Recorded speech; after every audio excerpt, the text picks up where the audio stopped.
Olá pessoal, tudo bem?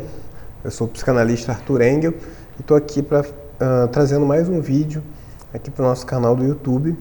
E o vídeo de hoje tem o tema O psicanalista está sozinho? Eu criei esse tema, esse nome aí meio polêmico, para a gente discutir algumas questões com relação a uma ideia de que o psicanalista ele não se relaciona com ninguém, né? Que ele só se relaciona com outros psicanalistas. E que dá uma certa fama para os psicanalistas de serem metidos, não quererem se misturar com ninguém, de terem o nariz empinado e tudo mais, o que a gente sabe que não tem nada a ver, né? Mas cria-se existe um pouco essa fama, né? Do psicanalista não se misturar. Então, enfim, o psicanalista está sozinho, ele não está sozinho em diversos aspectos. Primeiro porque o psicanalista está sempre nas escolas de psicanálise, ele está sempre trocando ideias com colegas, né? Em cartéis, vai em seminários, está sempre trocando ideias, sempre debatendo. Mas até aí tudo bem, é com outros psicanalistas. A questão é, e com pessoas de outros conhecimentos, né? Com psicólogos e pessoas de outras áreas, há uma troca desse tipo ou não? O psicanalista está sozinho mesmo? Eu acho que essa ideia surgiu um pouco pelo fato da psicanálise, ao contrário do que muita gente pensa, ser muito separada, muito diferente da psicologia, né? É comum a gente, por exemplo, um congresso qualquer de psicologia, onde fale de todas as linhas teóricas, por exemplo, é comum você ver, por exemplo, psicólogos de linhas totalmente diferentes, trocando uma ideia, né? Conversando, dialogando, chegando a vários pontos em comum. O psicanalista já é mais difícil, porque não há muitos pontos em comum entre a psicanálise e as diferentes linhas da psicologia, assim como elas têm muitos pontos em comum. Então, de fato, há uma dificuldade aí. Acaba que num evento desse que eu supus aí agora, que eu inventei, seria comum encontrar os psicanalistas juntos conversando entre si, né? Mas, para não ficar essa fama de que o psicanalista não se mistura, eu trouxe aqui 5 áreas de conhecimento com as quais a psicanálise se relaciona muito bem, ok? Então vamos lá. Primeira área, e a mais importante de todas no sentido de como a psicanálise consegue dialogar bem com ela, que é o campo da arte, né? Isso desde sempre, né? Desde a época do Freud, ele sempre fez uma relação muito grande da psicanálise com a arte, né? A gente vai pensar aí que o Freud era um grande fã do Goethe, né? O Freud escreveu um dos textos sobre o Leonardo da Vinci, escreveu um texto sobre Michelangelo. O Freud adorava literatura, né? Adorava pintura, escultura, então ele estava sempre pesquisando sobre isso, lendo, visitando, né? Apesar das dificuldades de viagem naquela época, ele viajava bastante para outros países para visitar museus e para ver as obras, enfim. Havia o escritor, né, Arthur Schnitzler, que o Freud dizia que que ele sentia que era como se fosse o duplo dele, né? Por causa da literatura que o Schnitzler fazia e que tinha muito a ver com as noções que o Freud escrevia sobre o inconsciente. Então, o Freud até escreveu depois uma carta para ele e disse, né, durante muitos anos eu quis te escrever, mas fiquei com medo de entrar em contato com o meu próprio duplo. Né? É bem curioso isso. E uma das frases do Freud que eu acho mais interessante é quando ele fala a questão de que não importa por onde eu vá, né, se referindo aos meandros do aparelho psíquico, às questões do inconsciente, todas as pesquisas que ele ia fazendo e que iam gerando textos novos, livros novos, né, ao compor ali o que seria a psicanálise, ele fala, não importa o quão longe eu vá, né, um poeta esteve lá antes de mim. Eu acho isso bem interessante, né? Mostrando como a arte está presente aí com relação às emoções humanas, com relação a tudo, né? Então, e o Freud fala bem isso, né? Se eu vou pesquisar sobre sonhos, tá lá já teve um poeta que escreveu sobre isso. Se eu vou falar sobre X, sobre Y, algum poeta já escreveu sobre isso. Então, acho bem interessante, bem legal esse reconhecimento do Freud do quanto a arte está presente, inclusive, para falar sobre isso, né? Sobre as emoções, sobre os seres humanos, sobre os sujeitos, né?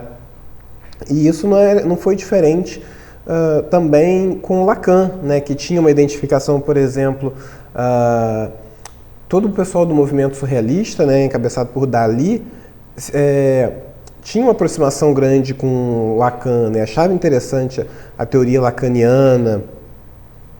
Lacan também usou bastante a questão da arte na sua teoria, falou, por exemplo, sobre os escritos de Sade, por exemplo, né? Só para mencionar um, enfim. E a arte é bem... Faz sentido, né, a arte ter essa ligação tão grande com a psicanálise. Por quê? Porque a arte, ela, como eu costumo dizer, ela é um dos poucos refúgios do sujeito, do desejo, junto com a psicanálise. Porque são coisas que em outras áreas não são bem recebidas, né? Mas dentro da arte, sim. E a psicanálise também fala sobre isso, fala sobre o sujeito, fala sobre suas... enfim, sobre o que o sujeito... sobre a verdade do sujeito, né? Sobre aquilo que o sujeito muitas vezes sente ou pensa, mas que não coloca para fora por diversas questões sociais, etc. e tal, né? Mas na análise ele coloca e na arte também se coloca. Então, eu acho bem interessante esse casamento psicanálise e arte. E não é à toa que a gente vê as escolas de psicanálise fazendo tantos eventos que falam de... deixa eu acertar aqui. Arte e cinema, arte e literatura. Tem bastante eventos sobre isso. Porque realmente tem uma ligação grande aí entre essas duas áreas. Tá bom? Então, a primeira área que eu mencionei, a arte. Vou mencionar, então, a outra, a filosofia, né? Lacan usou muito de filosofia, né? na sua teoria, foi muito influenciado pela filosofia, né? O Lacan lia de tudo. Então, por exemplo, Merleau-Ponty foi muito importante, né?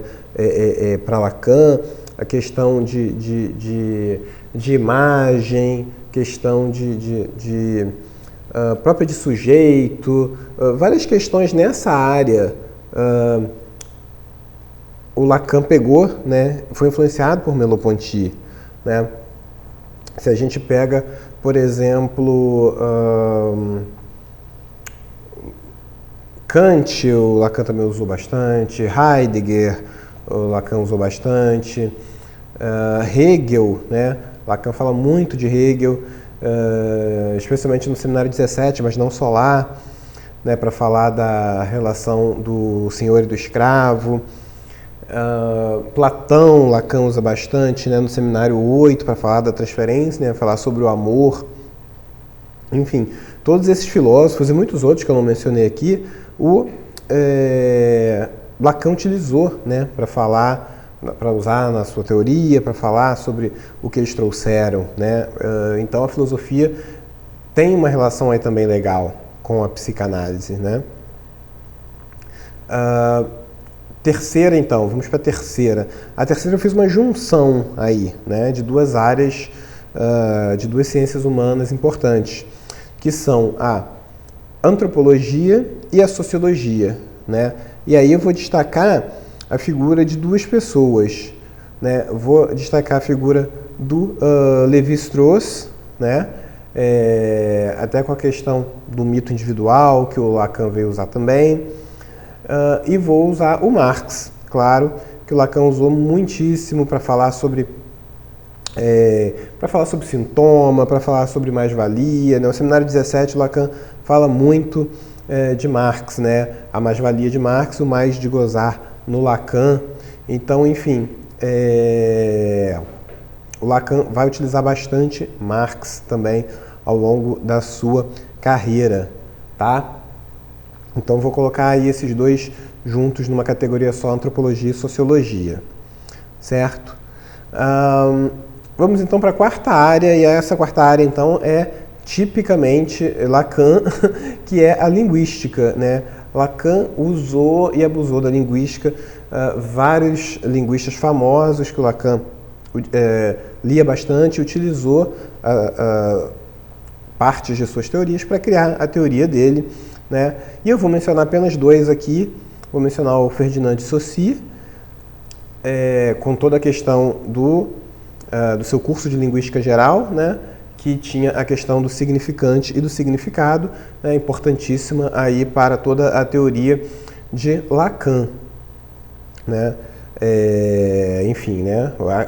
Lacan utiliza muito essas pessoas, todas essas influências, todas essas pessoas que eu estou citando aqui.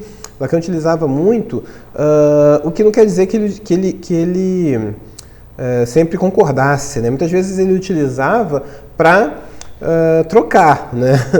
Então, como por exemplo no caso do Saussure, né? Que o Saussure colocava a predominância no significado e o Lacan coloca a predominância no significante, né? Então, Saussure é fundamental para a teoria lacaniana, né? E vou mencionar também o Jacobson, que o Lacan utiliza também para falar sobre a questão da metáfora e da metonímia, né? Comparar isso aí dentro dos processos de condensação e deslocamento, né? Que o Freud vai comentar dos sonhos, e o Lacan vai usar bastante isso para falar da metáfora e da metonímia, vai usar bastante Jacobson, tá? Então já cheguei na quarta, né? Linguística, né? Foi a arte, foi a filosofia, antropologia com sociologia, a linguística e agora a quinta área para a gente encerrar. E aí já vai para uma área que é já como a gente começou, que é a própria psicologia, né? Por que não? Também podemos encontrar autores para dialogar aí, e eu vou deixar um exemplo que é o do Vallon, né? Que o Lacan utilizou a sua noção do estágio do espelho, né? Para falar sobre o espelho, né? O conceito que o Lacan utiliza no estágio do espelho, ele pegou de Vallon e ele dá o crédito ali no texto, né? E por que não podermos também encontrar ali outras pessoas dentro da psicologia que possam, de uma certa forma, fazer aí algum tipo de troca com a psicanálise, não é verdade? Então é isso, pessoal. Vou ficando por aqui. Espero que você tenha gostado do vídeo e até a próxima. Um abraço.